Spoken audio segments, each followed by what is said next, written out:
What's up, y'all? Shaan here. Sam is in Europe traveling around with the fam. And so I'm on my own today. And I wanted to do something cool. And I think I got a great idea. So I believe, here's my guess. I think this pod is going to be one that people really, really like because I know I would have wanted to hear this at some point in time. And the reason why is because most of the people who listen to this podcast are some form of leadership, right? You might have started your own company or your own business. You might be kind of an exec somewhere or a manager somewhere, or you want to be a leader, right? So most people who don't want to be leaders are not listening to a podcast like this. So the problem is me and everybody else sucks. Everybody sucks the first time that they are managing people. And this isn't like, how to manage people 101. There's a lot of books that are written about this. There's some best practices. There's common sense. But I wanted to share some of the unorthodox, some of the weird things that I do that I have found work for me. And they might not work for everybody, but they work for me. And not all of these people are going to agree with. Not all of these will work for you. But again, they all work for me. I couldn't find any of this stuff in a book. I heard about these either from somebody or I just kind of made it up on my own. And so I think I have 5, maybe 6 different things that I do that are unorthodox but work. Okay, so let me start with number 1. And this is called Dr. House. It's inspired by Dr. House. So if anybody watches the TV show House, he always does this thing. The show's like, there's this genius doctor, but he's kind of like a curmudgeon. And all the other doctors really respect him because he's amazing, but he's kind of hard to work with. And one of the things he does that's amazing but hard to work with is he has these like 3 junior doctors who are kind of like he's, advising them or whatever. They work under him.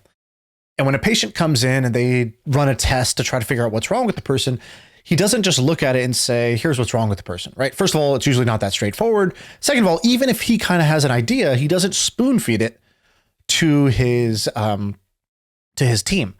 Instead, he will usually slap the like maybe the scan or the data or the X-ray or whatever up on a screen, and he'll say, what do you see here? Or he'll say, what's weird about this? Or he'll say, what's interesting about this? And then the team has to start thinking and getting curious and looking at the thing and saying, well, there must be something there. What do I see? And this is really effective. I do this all the time. I will take, let's say, some data I'm looking at. When I'm curious about something, I see something that makes me go, And what I used to do is I used to just like share that with the team. Hey guys, here's what I found. Look at this data. This data shows that A is B and C, right? I would like give them a conclusion. I'm basically spoon feeding them an answer. They'd read it. They'd say, yeah, that makes sense. And then they would go on with their day, right? Because they didn't have to struggle to understand it. They didn't have to be curious enough to go find it. They just got spoon fed an answer and they say, yeah, I'm not surprised by that. All right, I'm going to move on. Or, oh, that's weird. Okay.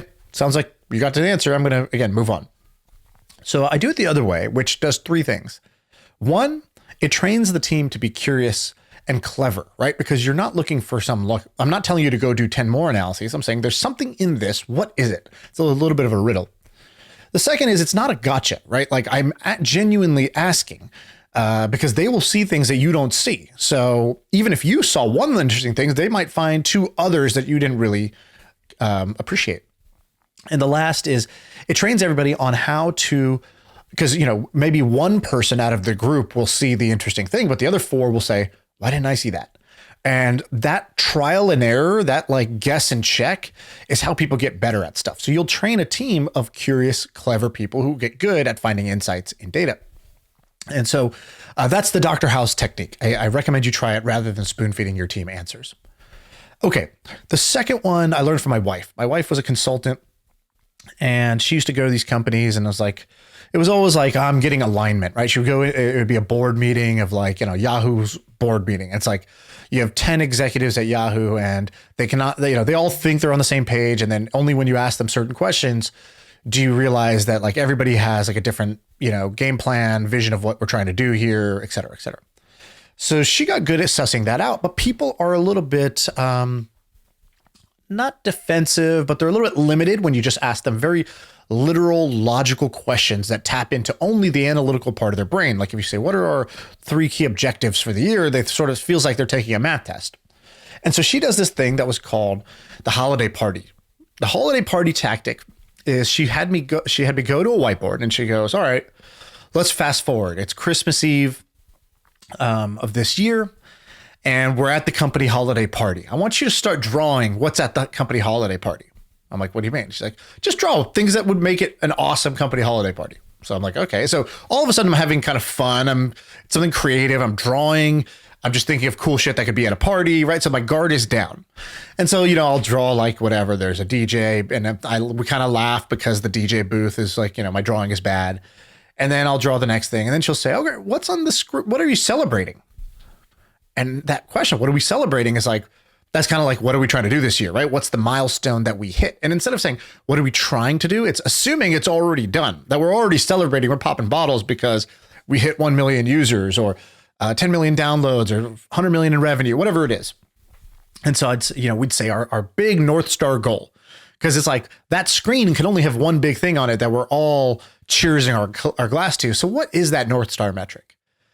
And then she would say, cool, let's walk around, like, who's at this party. And, there's this little exercise. And as she unfolded this party, it kind of, at first it got me in the mood for winning, right? Because it's like, I'm already working backwards from the assumption that we've won. Then I identify the North Star goal. And then after we do that little game, it only takes 2 minutes. Then we would say, all right, so how are we going to get there, right? What would be the things that we would need to do now so that party happens? And all of a sudden we're talking and brainstorming from a place of certainty and confidence, rather than fear and doubt about not being able to pull it off, and the stress, right? Because when you're in fight or flight, your brain only works in a very limited capacity compared to when you are, at ease, relaxed, which is why, great ideas come to you in the shower, because you're relaxed. You have warm water pouring on top of your head. And so your brain kind of melts away and can start to, put together different data points that are not there when you're tense. And so I love this tactic of the holiday party drawing game. It really loosens people up. It gets them thinking. It focuses them on the North Star goal. And then when you make a plan after that, they go into that plan in a state of mind of, we already won. Okay. Now here's the opposite. This is called the misery loves company tactic. Okay. So whenever we're making a plan, at the beginning of any plan, everything seems achievable, and, everyone's optimistic. And it's hard to say. It's one thing to ask somebody, what are the key risks in this? And then people, again, they get a little defensive. They're using the logical part of your brain. So a better question is, if I was to, let's say, you go do this, I go do my thing, and we get busy, and, 6 months from now, 12 months from now, we catch back up. We're getting a beer here at the local pub in the afternoon. It's 4 p.m. We go grab a beer. And we say, man, that idea was so cool. Let's assume it went wrong, right? So, man, that idea was so cool. I can't believe it didn't work out. What happened? What is the most likely reason we would give that things went south? And this is a way to identify the core risk, the chief assumption, the riskiest proposition in your plan, is to sort of work backwards from, we're getting a beer, we're hanging out, it's already failed, and we say, man, that thing had so much potential. What went wrong? What do you think is the number one reason it might go wrong? And then, because you're identifying that up front, you can now work against that. You can game plan around that. Okay, here's another one. I find that people get very defensive about the status quo, especially the leaders, because as a leader, you're sort of responsible for the way that the company works, right? You're responsible for how many people work at your company, right? If I said, did you hire too many people? Most people don't want to say yes. And the reality is that certainly, 20, 30, 40% of the time, the answer truly is yes, you've hired too many people. But if you ask CEOs, they'll rarely ever say yes. And in the same way, you'll say, are you working on a bunch of useless stuff? Or are you working on a bunch of extraneous things? They would say, no, these are all important. They're valuable, right? So people get defensive about their current plan. And so how do you get people to identify the fat in their plan, right? Be able to trim the fat without the pressure and the stress of them feeling like they're wrong, or they're being blamed, or that they're going to have to make some tough decisions, have some hard conversations. And because of that, they just want to avoid it. So here's what I do. We play a game. It's sort of like that, that F murder Mary game, right? Where you decide, if out of these three choices, who would you murder, who would you marry, who would you F? So similarly, let's just focus on the murder part, which is like, if I asked you, right? So I could sit down with any manager in my company. I could say, in your team, I know you love your team, and I know they're all great. They're all great in their own ways. But if you had to do it, who would be the three people that you would cut if you had to cut? I'm not saying you will, where you're not going to cut anybody, but who would those three people be? Similarly, like out of all the projects and initiatives you're doing, what are the three that you would cut if you had to cut three initiatives off? Which ones would go? And you could do this with anything, right? Customers. Of all your customers on the roster, your clients, who are the three that you would cut where they're just a pain in the ass? It's not worth, the juice is not worth the squeeze. And if you can create a safe space, basically, where somebody can freely identify what they would cut if they were going to cut, but don't worry, we're not asking you to cut anything. And you do it yourself, right? You're not just asking others to do this, but you do it yourself and you think aloud, maybe do it as a group, like, hey, what projects would we cut? Which team members are really not, are at the bottom, right? There certainly is a top and a bottom. Who is that, right? Which customers are the top and the bottom? And if you can identify those, it plants a seed, and people, once they've said it out loud, they've heard a truth. It's very hard to unsee a truth. And it might be a month later or 2 months later or 3 months later, but eventually they will decide to trim some of the fat, either on their team, their projects, or their client list that will help the team grow. So that's the F Murder Mary tactic. Okay, I think I've done, what is that? 4 tactics. Okay, let's do another one. This is the superpower one. So this is a way to build people up. So I did this at my last startup, and people really resonate with this, which is I made a presentation about each person in the team. I did this on a Friday afternoon. I said, hey guys, let's go do a little happy hour. And I said, I got a presentation for you guys. I said, I've learned that in any team, you can look for 2 types of people. You can look for people who lack weaknesses, meaning they're pretty well-rounded. They have no fatal flaws, but they may not be great at anything, right? They're just good. They're at least good at everything. Or you can have some people that are amazing at some things and kind of weak in other areas. And I've learned that the best performing teams are filled with people who are amazing in at least one area. So you're hiring for an extreme strength, not a lack of weakness, right? That's an Andreessen Horowitz framework that I really loved. And so I said, I'd like to, I said, but the funny thing is, for most people, they're not even aware of what their extreme strength is. And, because you're too close to it. It's so normal for you to be great at it. You don't even really realize you're great at it at some point. It's other people who point it out. So I'd like to point out for you the superpower that I've seen each of you have. And then I would so I put each person's face on a slide. And I would say, hey, this is, like, for example, hey, this is Derek. Derek's our designer. Derek, what I've noticed is your superpower. I don't know if you're aware of this, but most designers that I've worked with, they're creative types. They're sort of like, messy desk procrastinator types. They pull all-nighters when they get creative inspiration, and they do amazing work sometimes. And other times, they get stuck with sort of a creative writer's block of sorts. I said, Derek, your superpower is that you're a great designer, but you're like the mailman. You deliver every day at the same time, right? Like, I give you the brief, I scribble a poorly written address of where I'm trying to get this package, and you're able to interpret it like a mailman and say, oh, I know where this is trying to go, and then you deliver it every day at 5 p.m. before you leave. And I said, you're like the mailman. I said, and you don't work on the weekends. I know that you're not the type of guy that I should be hitting up for that crazy project we're going to do on the weekend. So you're like the mailman. You deliver every day of the week except for Sundays. And so I gave him basically a superpower, which is you have this amazing ability to consistently take a loose set of instructions and deliver on it. And I gave him a nickname that goes with it. That's why I call you the mailman. And then, that's your superpower. And I gave it a little symbol. And then I then went to the next person. I said, oh, this is Furkan. Furkan is, he's not going to win any awards for being the most eloquent speaker or the most politically, polished kind of guy. But man, when you talk to Furkan, it's almost like he's allergic to bullshit. Like, when someone's allergic to peanuts, you can't even have a peanut dish, or you feel uncomfortable taking peanuts around them because you might kill them. I said, that's what it's like when I bring bullshit around you. I don't even feel comfortable saying bullshit around you because you're so good at seeing through bullshit and saying, that doesn't make sense. Or wait, I thought you said this other thing. So how could both of those be true? Right. And so you were like, you were allergic to bullshit. That is your superpower. You just can't stand it. And that because of that, it makes the rest of us up our game and not bring half-baked plans or incongruent, illogical plans to you, because you'll sniff it out in a second. And the beautiful thing is these things are both true and aspirational, meaning they are this way, but by giving it their superpower, they then want to live up to that identity you've given them. And so you can kind of architect the type of team you want by calling out areas they're good, but they may not be the best at it, or they may not be doing it all the time, but by giving them their superpower, they will start to do it more often. Okay, so that's the superpower technique.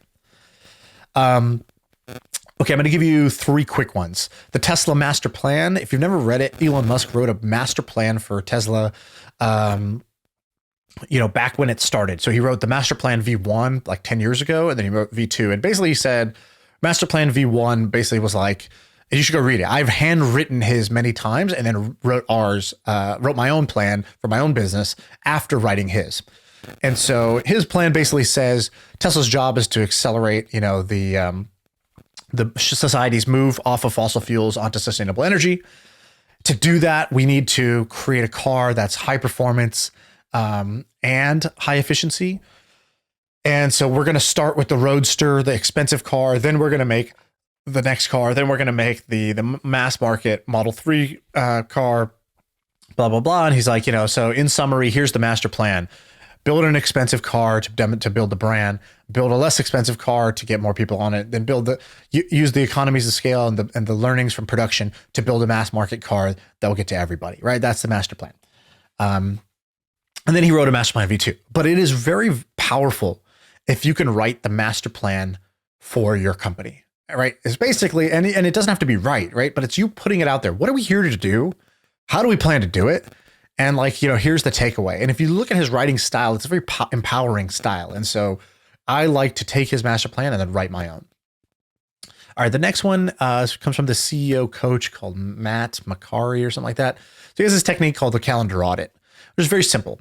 Imagine you print out your calendar from the last week and you look at every meeting that was scheduled, every kind of block of time that you used, and you take 3 highlighters. You take a green highlighter that says, that was something that I enjoyed, that gave me energy. You highlight those in green.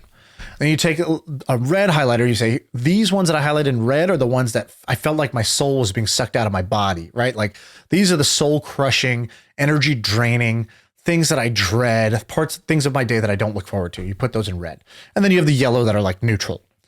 And you look at that and then you say, okay, this is an audit. I now need to take these red things and I need to figure out over time how I'm going to get more green than red, right? How I'm going to phase all the red away and get to only green. And that might be hiring somebody who likes doing that thing, because what's red for you might be green for them, or just getting rid of it, or minimizing the time you do it and saying, man, do we really need 3 meetings for this? Could we not just do it in 1? Could this meeting be an email, right? Or whatever. So a calendar audit is a very valuable technique. Okay, so far we've had number 1, the Dr. House screenshot technique. Number 2, my wife's holiday party work backwards question. Number 3, the if we got a beer saying, man, it's a bummer that thing failed. Why did it fail? Right? That's number 3. Number 4 is creating a safe space for the F Murder Mary game, right? Who are the 3 that you would double down on? Who are the 3 that you would cut? 3 is just a magic number. It might be 3,000 for you. I don't know, whatever. The number doesn't matter. Same idea. What are the bottom 20% of things? What are the top 20% of things? This is what you're trying to identify. And with the promise of, we're not taking an action on this right now. So that's 4? Yeah, that's 4. Number 5 was tell each person their superpower and give it to your team as a presentation. They will live up to that reputation. Number 6 is the Tesla master plan. Number 7 is the calendar audit. Okay, I'm going to do 2 more, maybe 3. Number 8 is peer groups. So anytime I have an objective, like let's say I want to become, a great poker player, or I want to get to 100,000 Twitter followers, or I want to build a D2C brand that does $50 million a year, I will create a text chat group of 5 other people who are in the same kind of ballpark as me of where they're at now and have that same ambition as their top ambition. Mentors and advisors, overrated. Peer group, underrated. And so that's what I would do. And I would start by texting them, and then I would do like a once a month kind of call where we spend 3 hours on the phone or in person hanging out, shooting the shit together, sharing tactics and strategies, what's working for them, and trying to achieve your mutually shared goal. Okay, last one is the kickoff document. I think this is number 9. A kickoff document is a template that I have, and I could share this, but if you subscribe to my newsletter, I think you get it. So just go to ShaanPuri.com and I think you can get it. Or if not, just email me at Shaan@ShaanPuri.com. Okay, so the kickoff document is basically something I do before I start a project because I believe that clarity is power. And I think too often people go into doing something without actually being clear of what are we trying to do here? Why are we trying to do it? How will we measure success? And what's the first thing that we should really do? And that's what a kickoff document does. So the kickoff doc has 3 sections. The first is, what are we trying to do? It's one-liner. The next is, what's a win look like? And I define a win in 2 ways. I say, what's the floor of this win? Meaning, what is the minimum that I would consider like a successful, good outcome? Like, what's an achievable thing? And then what's the F yeah win, which is the result that would make me say, F yeah, then that really worked. And so now I got kind of like a range. I have like the bottom goal, my floor goal, and then I have my stretch goal. And then I also do an anti-goal, meaning what are some traps that I could fall into along the way that would like make this whole thing, even if I hit my goals, I would feel bad at the end of it because I like did this other thing, right? Like, for example, we all have these in life. Like, I would love to be successful, but I don't want to, screw over people along the way and carry that guilt with me, right? So that's like being successful financially would be your goal. I mean, you'd put some numbers around it, but then your anti-goal would be, I don't want to do this in a way that makes me feel unethical or ashamed in any way of what I did. I'd like to feel proud of it, right? So those become your anti-goals. Or like, I'd like to be successful, but I want to be able to make sure I'm home with my kids every day at 5 because that's really important to me. So an anti-goal would be, yeah, I made it happen, but I'm never home, right? So my anti-goal would be, never getting home before, X time. And so it's important to identify your anti-goals. They're very clarifying for you. And the kickoff doc ends with 1 hour, your power hour. Basically, like, what's something I could do in the next hour that would just create like momentum, get me to a win. And so this is not like do some research or make a list. It's like get momentum towards the actual outcome. So if I want to, increase sales, that's like make a sale, make one sale. Or like if I wanted to grow my list, my email list, it's like, I don't know, post a thread on Twitter in the next hour that will get some subscribers to my list. Just something to get the ball rolling that's action oriented. So you're not just always in planning mode. So those are 9 different little tips and tricks that really work for me that I don't think you'll learn most of those in, I don't know, business school or, at your job that people, even if people try to do management training, it's usually not things like this. These are my kind of like, unorthodox pet tricks that I like to do that help me, with my companies. And so I hope that's helpful for you. If it is, let me know. You can tweet it at me at ShaanVP. If it's not helpful, tweet it at me saying, hey, wasn't that helpful? Honest feedback. I love honest feedback. So either way works for me. I'm at ShaanVP, which is ShaanVP on Twitter. All right, I'm out of here.